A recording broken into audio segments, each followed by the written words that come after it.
Renewable energy सभापती माशे नवे आणि नवीकरण ऊर्जा खात्याक 78 कोटी रुपयाचे वाटप आसा। सभापती महोदय, म्हज्या सरकारान गोय अभियांत्रिक महाविद्यालयाक 5 मेगावॅट क्षमतेचो जमनीवयलो सौर प्रकल्प स्थापन केला, जो नितळ आणि रिलायबल वीज निर्माण करून गोयचे नवीकरणीय ऊर्जेचे लक्ष्य पुराय करपाक महत्वाचे योगदान दितलो। सभापती माशे रिन्युएबल ऊर्जा क्षेत्रातल्या तरणाट्याक नवनिर्माणाक चालना दिवपा खातीर आणि नवीकरणीय ऊर्जा क्षेत्रात उपाय विकसित करपा खातीर वेदा ही योजना चालीक लावपाचोय प्रस्ताव हांव मांडटां।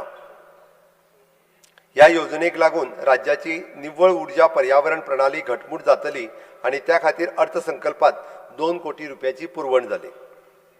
सभापती माशय, गोंयभरांतल्या मध्यान आहार योजना चालीक लावपी अंगणवाडी केंद्रांनी, आदिवासी निवासी वसतिगरांनी आणि सरकारी शाळांनी 10 कोटी रुपया स्वयं खर्चून स्टेट वाइज ग्रीन कुकिंग कार्यावळ चालीक लावपाचो प्रस्ताव हांव मांडटां। सभापती माशय, नेट पॉझिटिव्ह पंचायत उपक्रमांतल्यान दर एक पंचायती खातीर एक बॅटरी उर्जा साठोवपाची पद्दत आशिल्लो 2.2 मेगावॅट सौर उर्जा प्रकल्प तयार करपाक आधार दिवपाचो प्रस्ताव हांव मांडटां।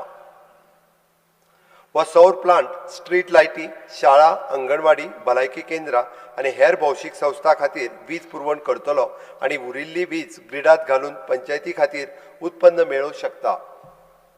हाची अंमलबजावणी खातीर 15 कोटी रुपयाचो खर्च अपेक्षित आसतलो।